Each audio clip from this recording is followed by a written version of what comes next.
Hi, I'm Dr. Steve Zemanek, and our question this time is from North Carolina.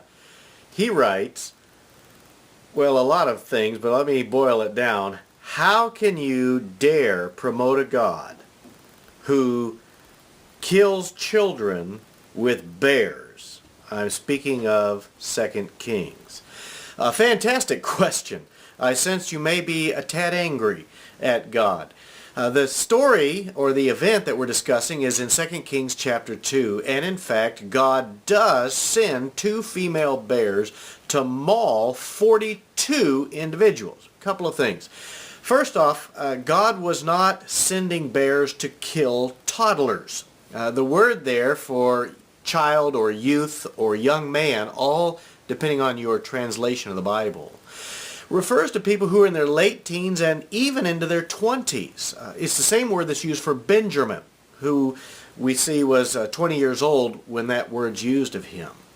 And so we're not talking about God sending two bears into a daycare to eat up a bunch of kids like you'd find in something like a Hansel and Gretel type situation. No, this is God protecting his servant Elisha by sending two female bears not to kill but to maim 42 youth who were out there to do harm to this servant.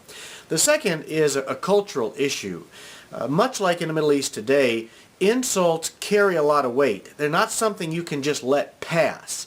Here are 42 minimum, probably more, but 42 teenagers into their 20s out in the highways and the byways looking for trouble. They knew who Elisha was, and they were challenging his right to do what he was doing. And when he cursed them, God said, "This is my man. You don't mess with him." And finally, Elisha wasn't just anybody. He really was God's representative. Remember, he healed the sick, he fed the starving, he purified poisonous water, he healed a barren woman, he raised the dead, and he prevented war. God was putting his stamp of approval on his person, and in doing so, it meant answering an insult against those who were literally against God. Now to your question. How can I promote a God like this? Well, quite honestly, that's the only God out there to promote. The God of the Bible is the one true living God. All others are entertaining reading, but not real deities. This God, Jesus Christ, is the one true living God, and I promote him because if I don't promote him, there are quite honestly no other options out there. It's either him or nothing.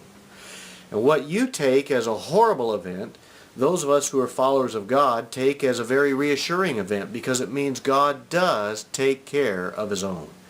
Well, I'm Stephen Zemanek. Those are my thoughts. And remember, because of Jesus, life is good today.